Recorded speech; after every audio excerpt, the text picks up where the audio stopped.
Así que vamos a empezar entonces. Soy el médico radiólogo Jonathan Sánchez Condori y este es el spin-off número 6. Bueno, empezaremos entonces con la malaria. La malaria es una de las parasitosis más importantes de todo el mundo y en nuestro país, el Perú, eso no es la excepción.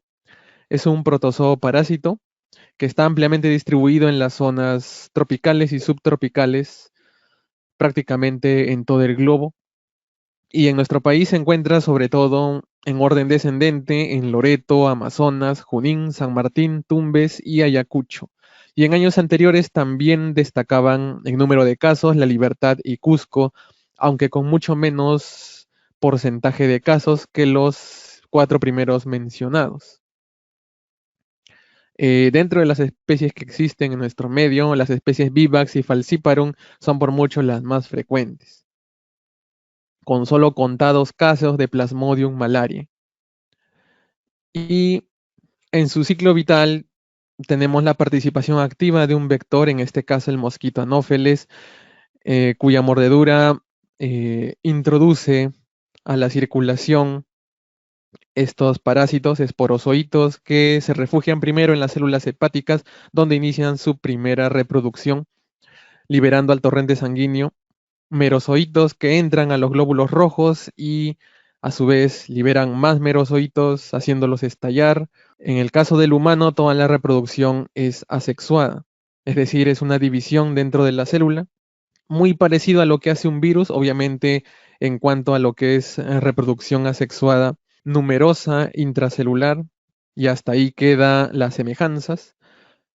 Y en nuestro caso, ¿cómo afecta al pulmón? Hay una respuesta inflamatoria muy marcada a nivel microvascular. Entonces, eso en muchos pacientes causa un síndrome de distrés respiratorio agudo. Y eso es precisamente el cuadro muy característico de la malaria en cuanto al tórax, que es justamente lo que más se teme en pacientes con malaria grave, malaria severa, que es clásicamente causada por Plasmodium falciparum. Obviamente, los criterios de malaria severa tienen también disfunción de otros órganos como el hígado y el riñón, por ejemplo, y así el síndrome de estrés respiratorio del adulto es simplemente un criterio más. También el Plasmodium vivax puede causarlo, pero es menos frecuente.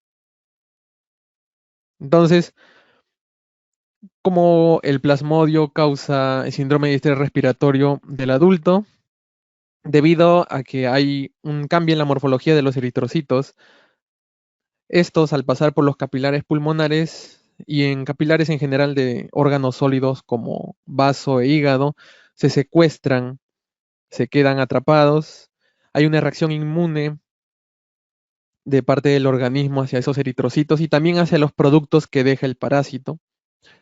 También hay infecciones concomitantes porque estos pacientes tienen además un cierto grado de inmunocompromiso y se postula que también hay una disminución del óxido nítrico en los capilares pulmonares. Este óxido nítrico contribuye al tono capilar, impide que el líquido salga de los capilares hacia el intersticio y hacia los alvéolos.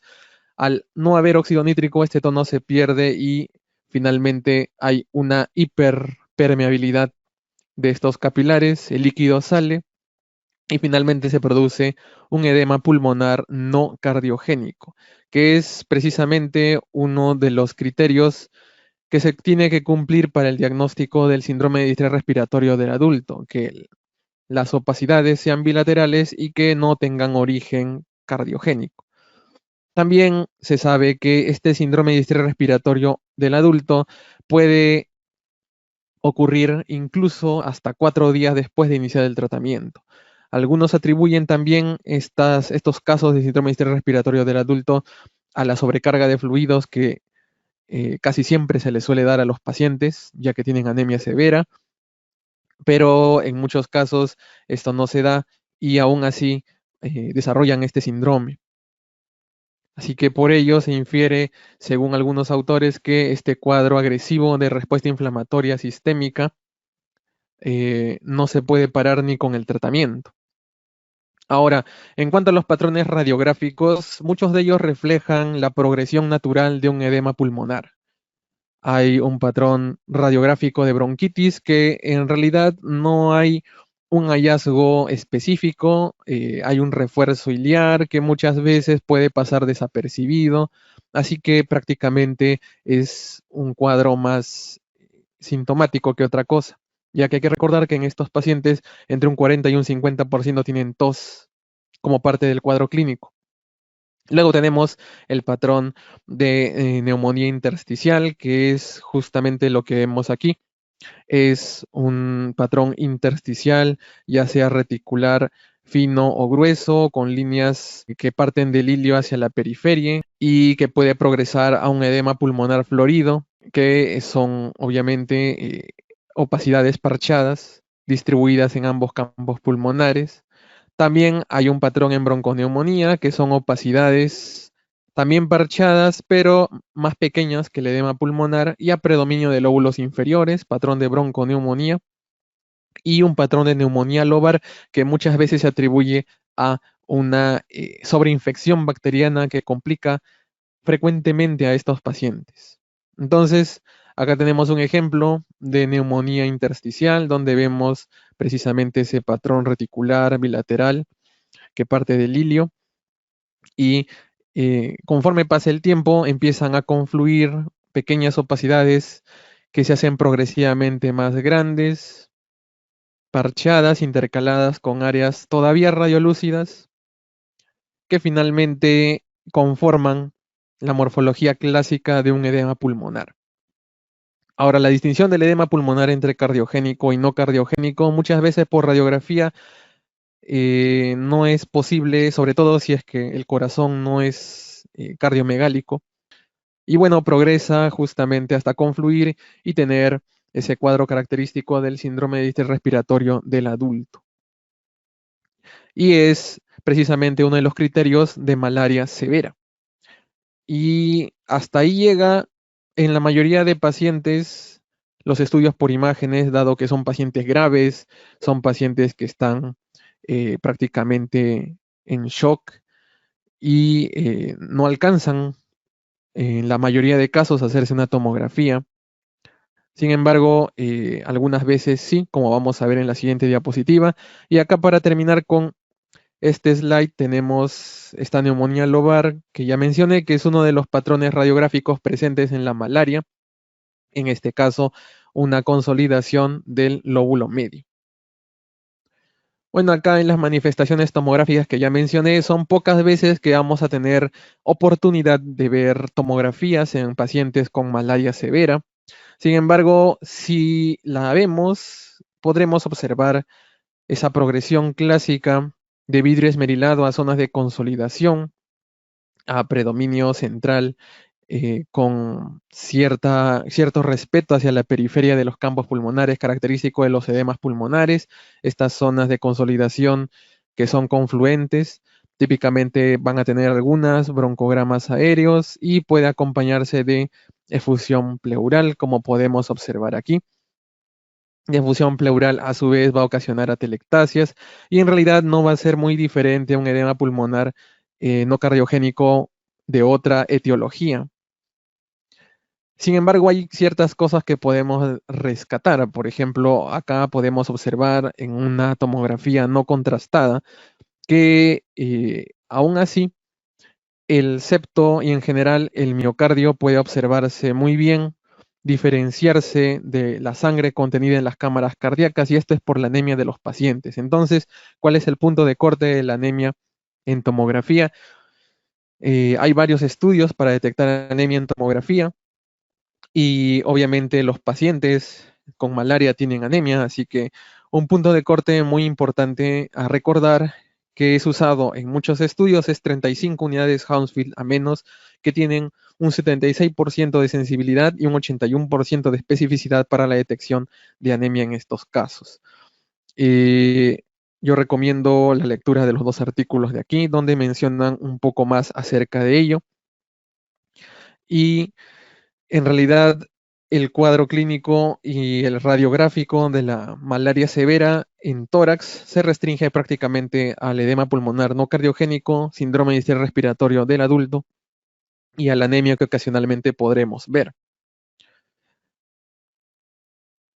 Luego tenemos nuestro siguiente parásito, que es la entameba histolítica, que se contrae ingiriendo alimentos contaminados con quistes, contaminación fecal, donde en el tubo digestivo el parásito se convierte en un trofozoito, sale del quiste, invade las paredes del colon y ocasiona una colitis amebiana con las típicas úlceras que vemos en la mucosa colónica y puede convertirse a su vez en una amebiasis invasiva.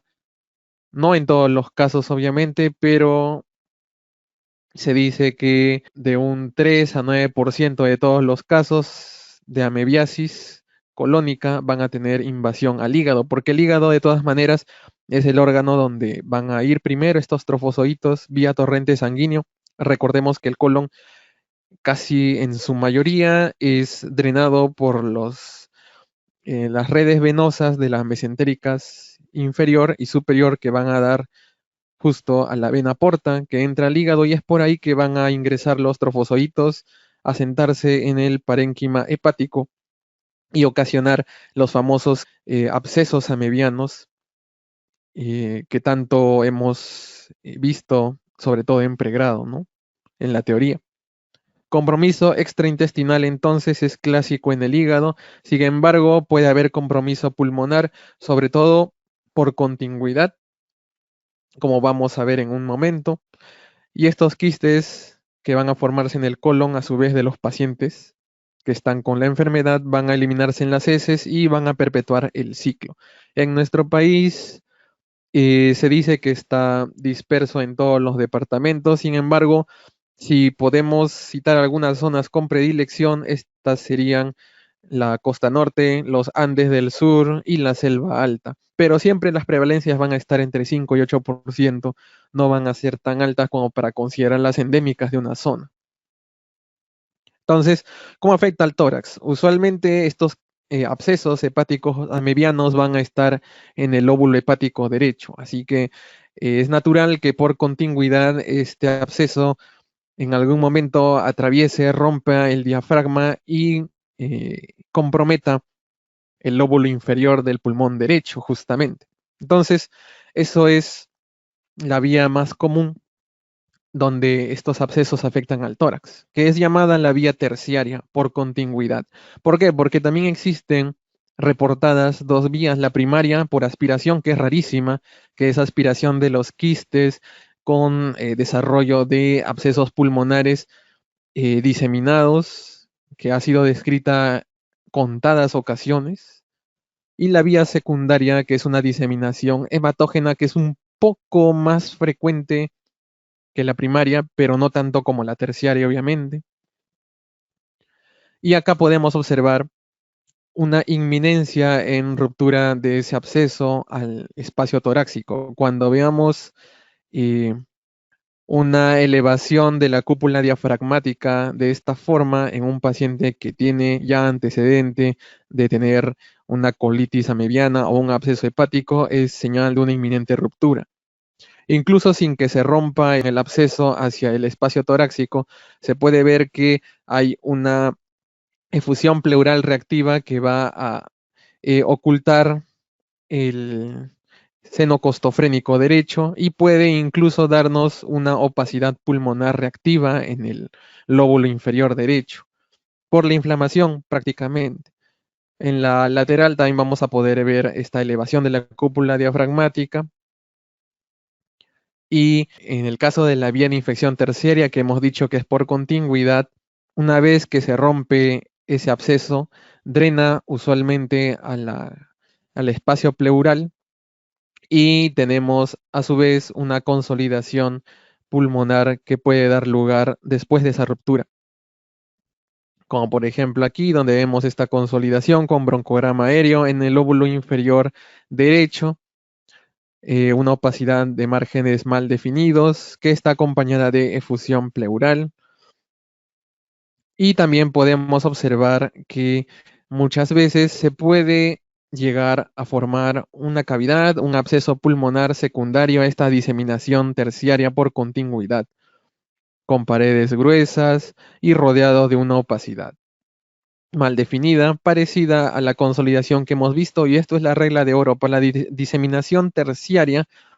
Entre la lesión pulmonar y la cúpula diafragmática no debe haber parénquima sano. Tiene que ser un parénquima con opacidad para decir que es diseminación terciaria, que es prácticamente en la mayoría de casos. Es muy raro que veamos el absceso en medio del pulmón sin un parénquima afectado de por medio.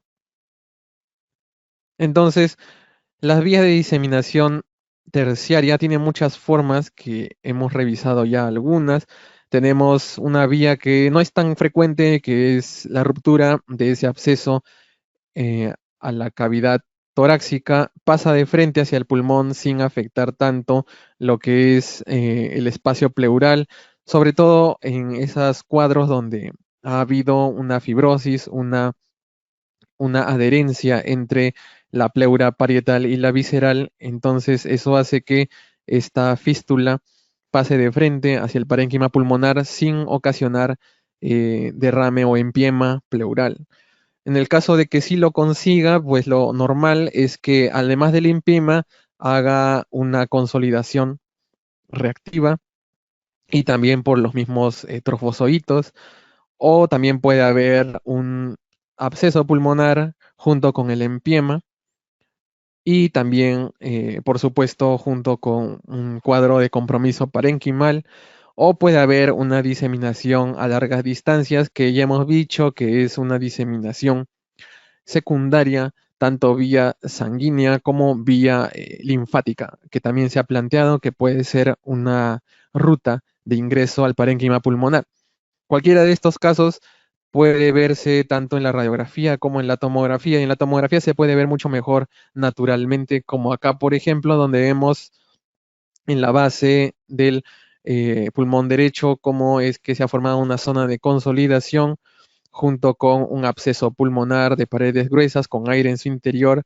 Usualmente estos abscesos ya están complicados desde el inicio, y vemos el origen, que es un absceso hepático, que no realza mucho en su periferia. Mayormente estos abscesos tienen más edema en el parénquima hepático adyacente, y vemos acá justamente la continuidad con el diafragma, la solución de continuidad con el diafragma y la continuidad con el espacio pleural, donde se forma ese empiema, que es aquí, y el absceso pulmonar.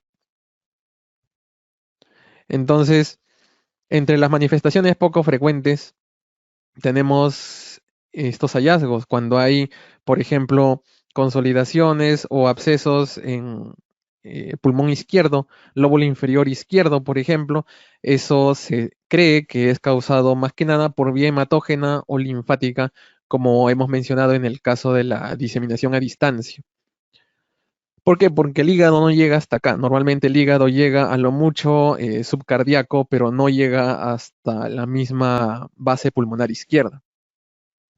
Entonces, ¿qué pasa cuando en el absceso hepático está en el lóbulo izquierdo? Cuando el absceso está en el lóbulo izquierdo, entonces el absceso va a drenar hacia el tórax y se va a encontrar con el pericardio. Entonces, en un 2% de pacientes, este absceso va a ocasionar un derrame pericárdico con el contenido, ¿no?, del absceso.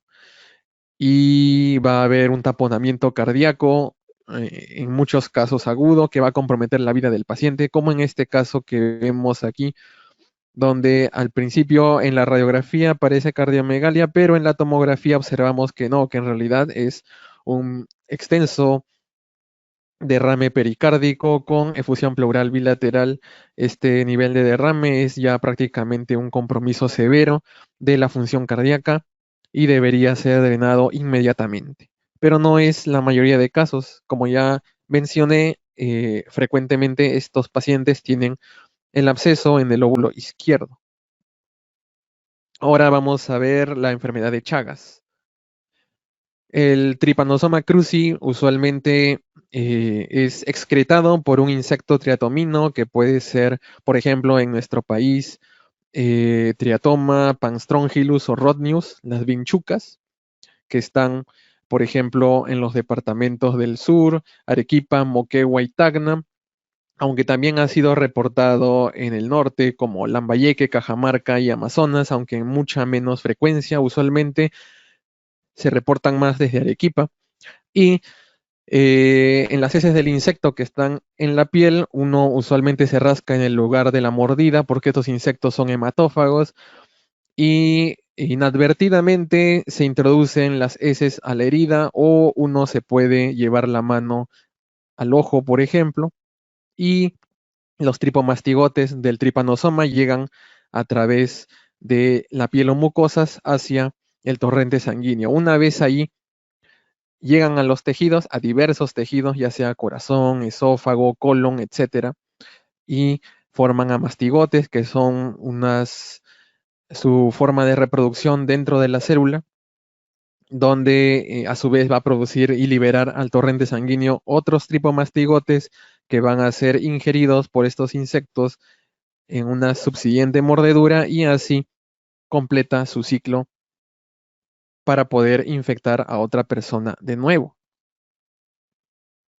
Entonces, en sus manifestaciones radiográficas tenemos varios signos. Por ejemplo, ya es conocido de sobra lo que pasa cuando uno se introduce estos parásitos en el ojo por el rascado. El signo de Romaña, que no es muy frecuente verlo, es una de las manifestaciones agudas, por ejemplo. Otra manifestación aguda es la miocarditis aguda, que es una miocarditis de difícil control, que tiene un edema pulmonar agudo también, en este caso sí, de origen cardiogénico. Estas opacidades bilaterales también, muy parecida a lo que hemos visto en el edema pulmonar no cardiogénico de la malaria, y usualmente se da en un intervalo de 48 horas de inoculación. Y como es de esperarse, estos pacientes son pacientes con un shock cardiogénico, donde eh, muchos de ellos no van a llegar a hacerse una tomografía ni una resonancia, sino el control va a ser a lo sumo con una radiografía de tórax o en algunos casos con un ecocardiograma, ¿no?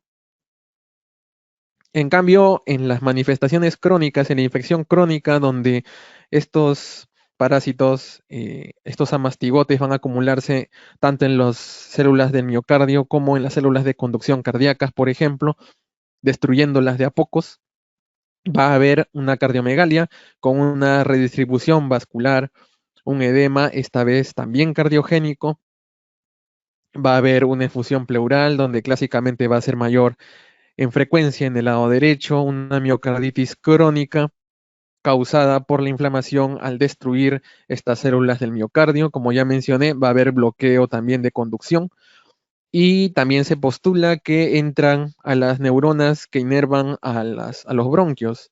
Sin embargo, se piensa que esto no afecta a los bronquios tanto. Se han reportado casos de bronquiectasias, pero son muy raros. Mucho más sintomático, más importante para la vida del paciente es lo que causa en el corazón, como ya hemos mencionado, y lo que se muestra aquí, una cardiomegalia multicameral severa. También observamos aquí la efusión pleural derecha y característicamente va a tener signos de edema pulmonar o congestión pulmonar de origen cardiogénico, dependiendo de cuál sea el estadio de severidad de esta disfunción cardíaca, ¿no? Líneas A de Kerley, redistribución cefálica de la circulación pulmonar. También se puede hacer seguimiento de estos casos con el índice cardiotorácico. El índice cardiotorácico es uno de los parámetros que uno puede utilizar para hacer un control de la afectación cardíaca en estos pacientes. Por ejemplo, miren este paciente de aquí, en 2 años, su índice cardiotorácico ha aumentado de 0.5 a 0.67. Y por lo tanto necesitó, además de un marcapasos, porque también recordemos que hay una disfunción en la conducción. También se puede ver en la cardiotomografía la afectación, el adelgazamiento tanto de las paredes del ventrículo izquierdo, del septo y de la aurícula. Y la dilatación también puede ser vista con mucho más detalle aquí.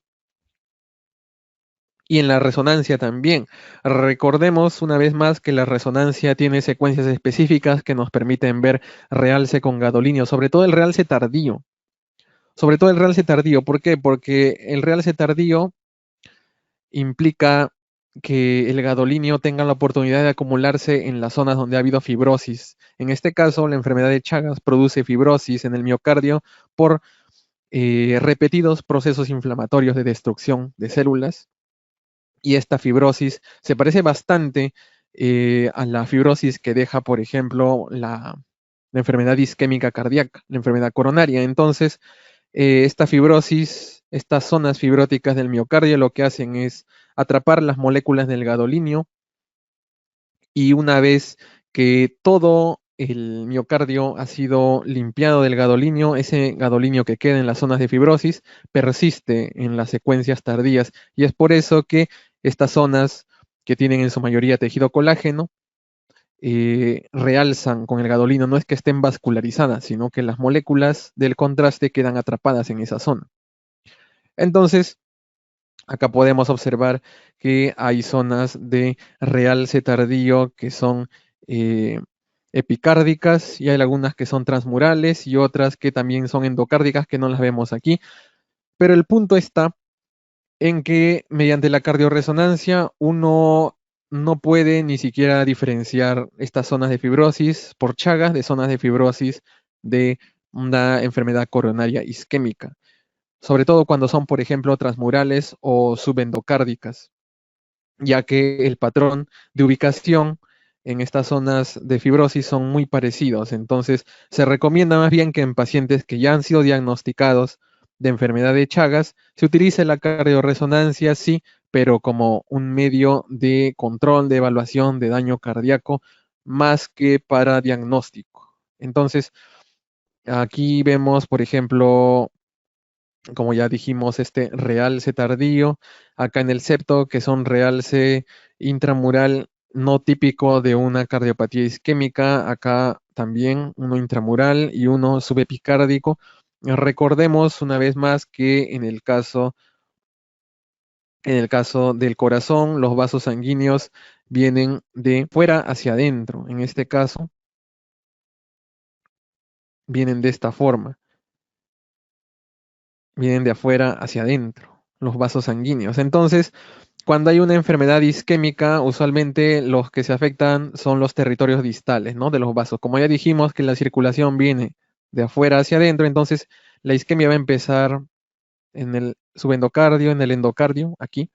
Y una vez que pase el tiempo, esta zona isquémica va a empezar a aumentar de tamaño hasta comprometer toda la pared cardíaca, ser transmural. Por eso es que típicamente las zonas de realce tardío en la isquemia miocárdica son subendocárdicas. En cambio, en las miocarditis, las zonas de realce tardío van a ser subepicárdicas externas. Sin embargo, esto no se cumple tanto en el Chagas porque hay zonas de realce tardío transmurales que pueden llegar a confundirse con la isquemia coronaria.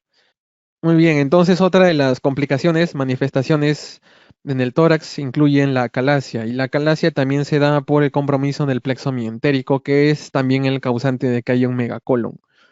En este caso basta un examen de tracto digestivo superior con bario para poder observar la severa distensión del esófago, que también se acompaña con irregularidad de sus paredes y muchas veces puede darnos una falsa imagen de cardiomegalia en la radiografía que puede muchas veces sacarnos de duda con este examen varitado. Procuremos, eso sí, no llenar todo el esófago de contraste a no ser que tengamos un medio para poder sacarlo, ya que el paciente usualmente con acalasia ya viene con un problema de larga data y no puede soportar tantos volúmenes de contenido en el esófago.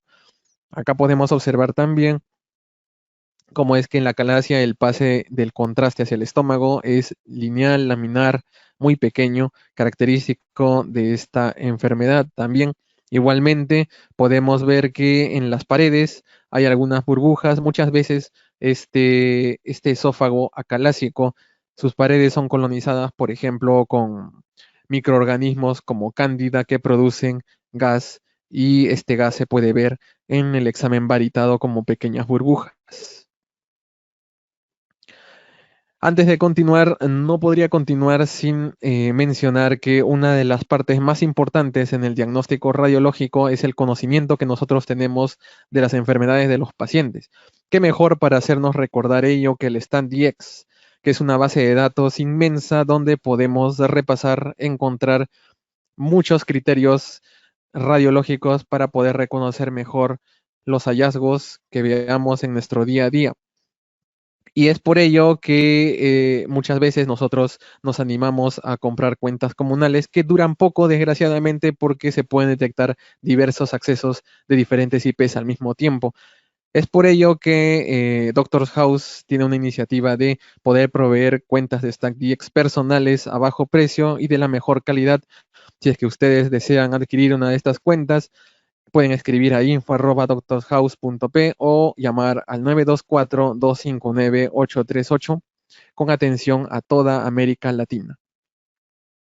Muy bien, entonces el siguiente parásito es el Echinococcus. El Echinococcus, el más frecuente en Sudamérica, es obviamente el Echinococcus granulosus, que en el Perú es especialmente prevalente en departamentos como Cerro de Pasco, Junín o Huancavelica, aunque ciertamente hay que recordar que se han encontrado hasta 13.8% de prevalencia de este parásito en perros domésticos en Lima metropolitana.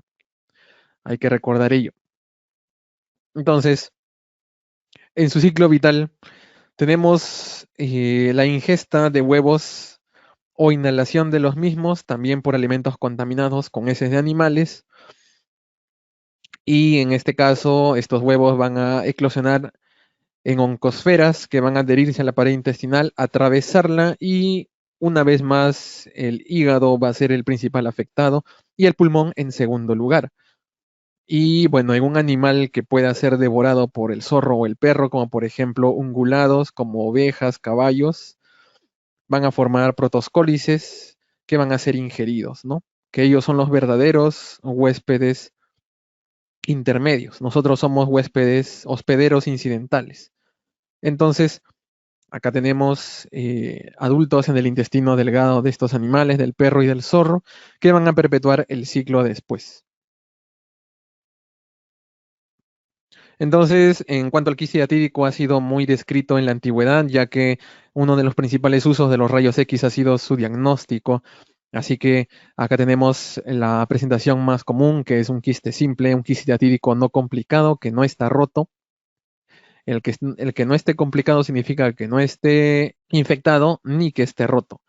Entonces, acá tenemos clásicamente la vista de una masa que en realidad es de márgenes muy definidos, forma ángulos agudos con la pared, y estos ángulos agudos nos indican que esta masa, esta lesión es de origen pulmonar, la regla de Lenk.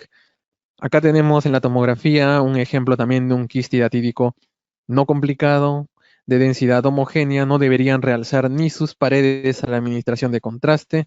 Y en la resonancia, desgraciadamente, no se usa mucho para pulmón, pero las características son las mismas que un quiste hidatídico no complicado de un hígado, es decir, en T2 va a ser hiperintenso y en T1 va a ser hipointenso de forma homogénea, ya que su contenido es líquido. Ahora, si el quiste empieza a producir vesículas hijas, es un signo temprano de degeneración. El quiste ya sabe por programación genética cuánto va a durar, y para perpetuarse hace un último esfuerzo y produce vesículas hijas, que se pueden ver mejor en el hígado.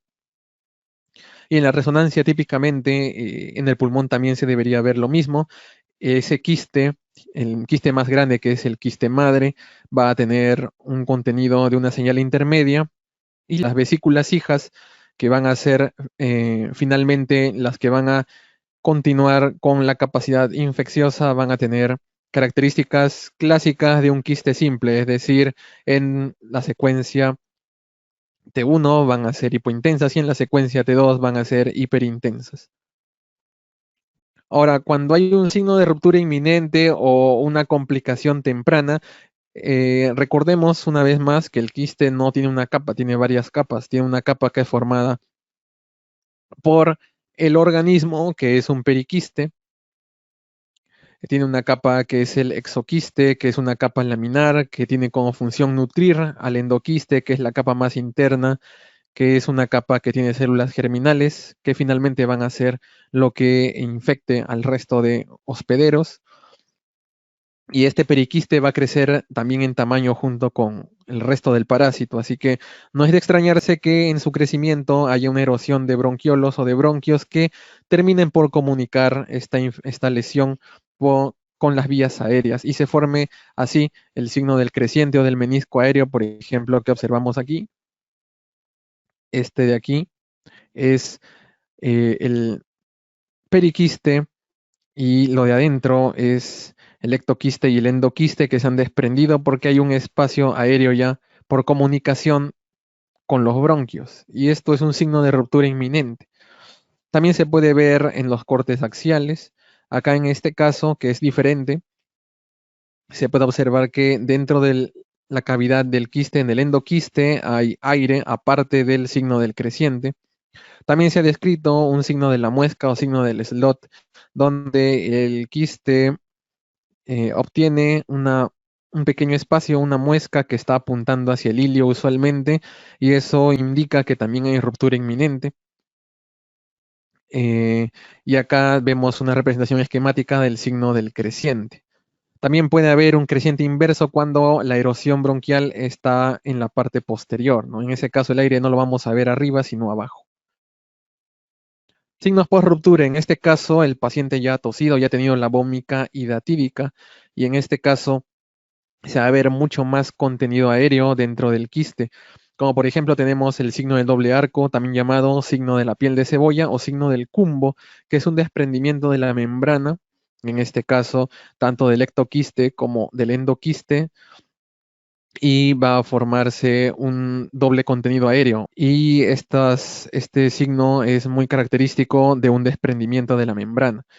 Una vez que se desprende la membrana y hay contenido vaciado al árbol bronquial, hay una reacción anafiláctica, hay que recordar ello. Hay una reacción anafiláctica que, lejos de ser, como pensaríamos, unilateral, es bilateral, más obviamente en el lado donde está el quiste, pero también puede estar en el otro lado.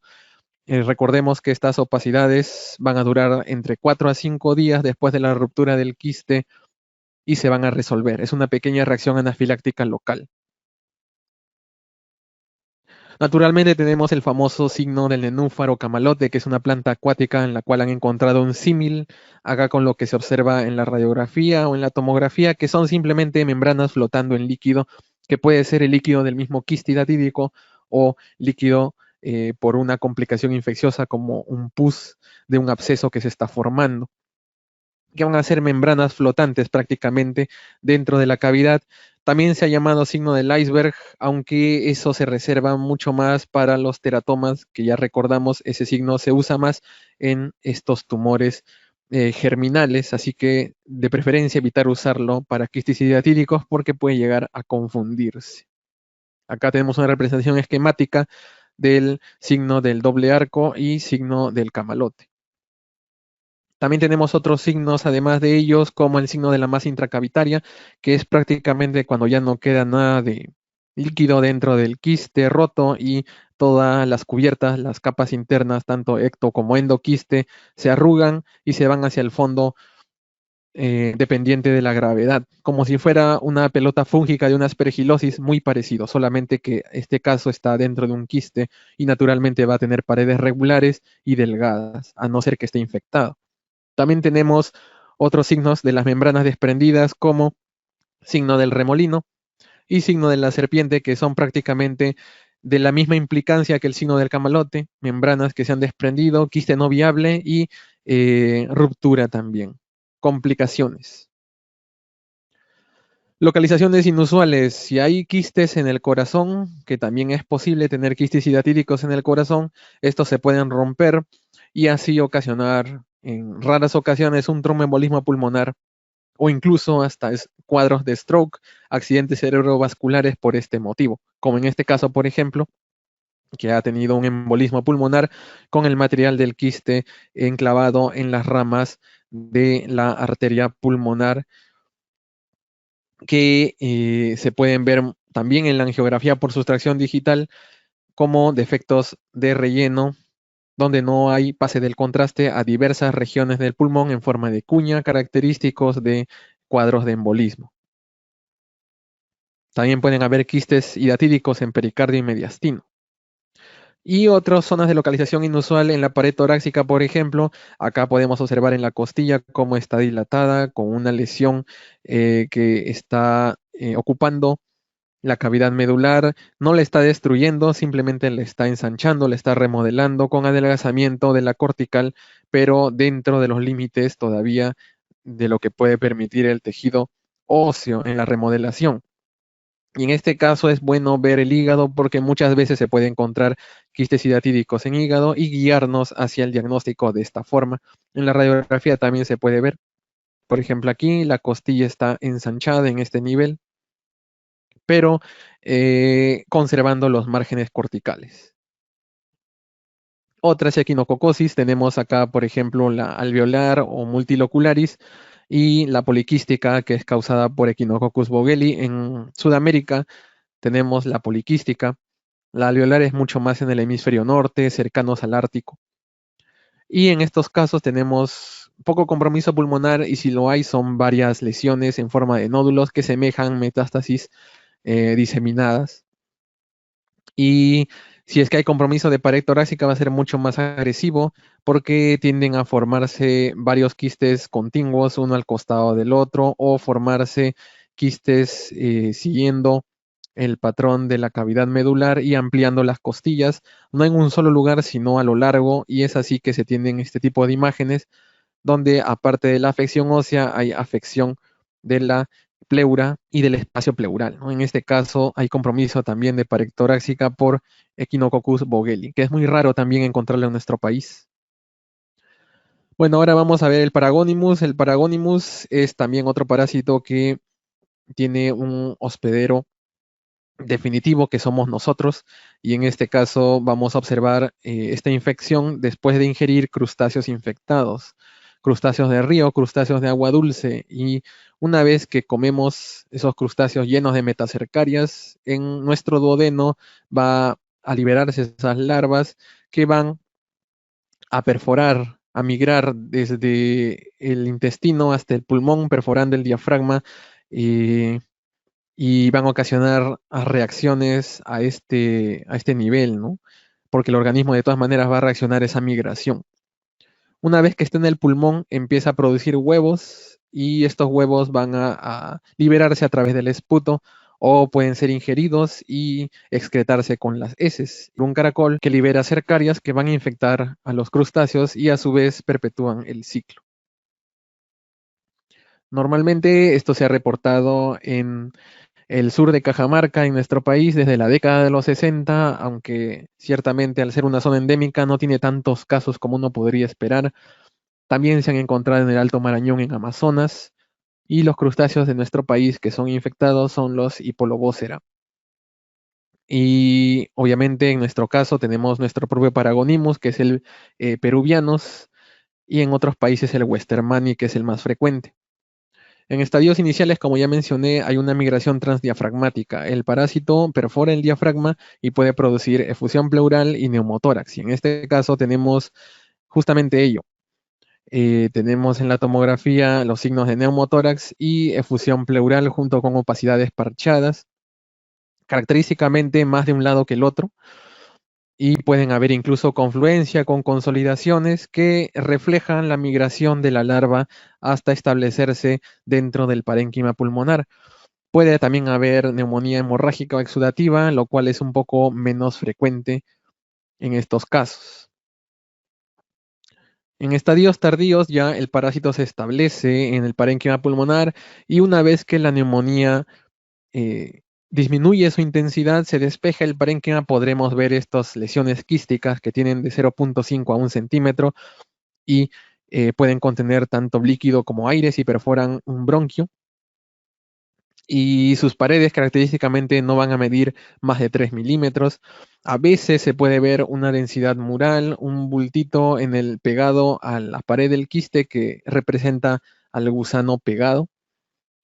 Y naturalmente se pueden complicar, pueden infectarse, puede haber empiemas, puede haber abscesos pulmonares, puede haber ruptura hacia el espacio pleural con neumotórax y efusiones pleurales. Acá también vemos una de sus manifestaciones que son nódulos. Característicamente esos nódulos van a estar confinados a un solo lado y frecuentemente a un solo lóbulo. Luego vamos a ver a las caries. El ascaris es un parásito intestinal, pero en su ciclo las larvas que van a ser ingeridas junto con los alimentos contaminados también van a hacer algo parecido que el Paragonimus. Van a penetrar el duodeno por vía sanguínea, migrar al pulmón.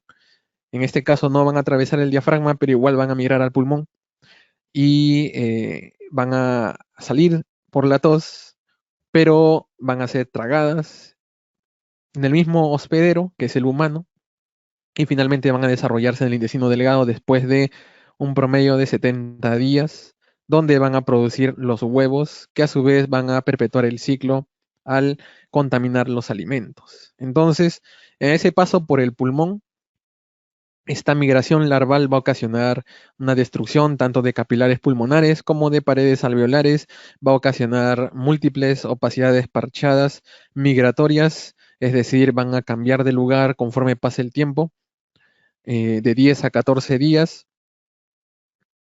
Dura más o menos este proceso de migración y tenemos que van a cambiar esas opacidades de morfología en este transcurso. Puede haber también hemorragia local y al haber descamación de células epiteliales va a llamar esto neutrófilos y eosinófilos y va a ocasionar una pequeña reacción eosinofílica local. Ahora, si es que la migración larval es masiva o si el paciente es muy sensible, tiene hipersensibilidad, tiene hipereosinofilia, por ejemplo, por A o B motivo, entonces tenemos el síndrome de Loeffler. Y el síndrome de Loeffler es una eosinofilia pulmonar aguda. Usualmente se da en casos de migración larval masiva. Va a haber infiltrados alveolares que van a durar también de 10 a 14 días. Van a haber compromisos tanto de lóbulos de ambos lados, zonas de vidrio esmerilado que van a confluir, van a haber consolidaciones, pueden ser incluso consolidaciones lobares y van a haber incluso zonas de hemorragia alveolar. Todo va a autolimitarse en 10 días. Nadie, por lo general, no se ha descrito fallecimientos por causa de síndrome de Loeffler y es que es un proceso autolimitado. Puede dar sintomatología muy florida, pero no es como, por ejemplo, el síndrome de distrés respiratorio del adulto de la malaria. Tenemos también, por último, el estrongiloides, que también es un parásito que tiene bastante distribución, sobre todo en la selva de nuestro país. El estrongiloides tiene un ciclo vital muy particular, porque esta larva también va a penetrar la piel y también se va a ir al pulmón por la vía sanguínea. También va a hacer esta particularidad de irse por la tos y ingesta del esputo y se van a originar los adultos en el intestino delgado. Estos adultos van a producir huevos que van a ocasionar también un aumento de presencia de larvas. Estas larvas originalmente van a ser rhabditiformes, no infecciosas, que van a ser excretadas en las heces. Sin embargo, cuando hay demasiadas, algunas pueden desarrollar a su forma filariforme dentro del intestino y ocasionar una autoinfección que va a producir un síndrome muy grave posteriormente. Si es que llegan a excretarse con las heces, va a ocasionar adultos en vida libre, porque este parásito puede vivir en el suelo en vida libre sin parasitar a nadie. Estos adultos de vida libre producen larvas filariformes que van a ser infecciosas y finalmente estas perpetúan el ciclo. Entonces, como pasa por el pulmón de una forma similar al ascaris, va a ocasionar también un síndrome de Loeffler. Van a haber también lo mismo, radiopacidades migratorias mal definidas en ambos campos pulmonares que van a hacer una reacción eosinófila local. Usualmente va a ser masiva esta migración larval, así que es poco probable que sea confinado a un solo lado. Y la mayoría de estos casos van a ser, como por definición lo es el síndrome de Loeffler, autolimitados. Sin embargo, como ya mencioné, hay un síndrome de hiperinfección. En este caso, estos pacientes tienen un sistema inmune no competente, como en los casos de infecciones por VIH en estadio SIDA, usuarios de corticoides en altas dosis o usuarios de corticoides crónicos. Ojo con los pacientes con COVID severo. También en casos de post-trasplante, donde vamos a encontrar que esas larvas van a acelerar su conversión de rhabditiforme a filariforme del intestino y así van a autoinfectar al hospedero y van a migrar de una forma muy masiva al torrente sanguíneo y al pulmón. Entonces vamos a encontrar este patrón que puede ser una combinación de patrón alveolar con áreas de vidrio esmerilado y sobre todo clásicamente un patrón miliar. Este patrón miliar es el hallmark, el signo característico del síndrome de hiperinfección por estrongiloides y se acompaña obviamente de una hipereosinofilia marcada, si es que el paciente está en condiciones de armar esa respuesta, y puede dar lugar también a un síndrome de distrés respiratorio del adulto. Y este síndrome de hiperinfección tiene una alta tasa de mortalidad, por cierto. Así que acá podemos observar clásicamente el patrón miliar de este tipo de casos, que se acompaña también de hallazgo de larvas en el esputo y también en las heces. Bueno, esta fue entonces una revisión rápida de las principales manifestaciones torácicas en infecciones parasitarias en adultos. Espero que les haya agradado. Pueden visitar el canal de YouTube de Radiológica porque acá vamos a colgar esta exposición para los colegas que quieran verla otra vez. Estoy atento a sus preguntas en el chat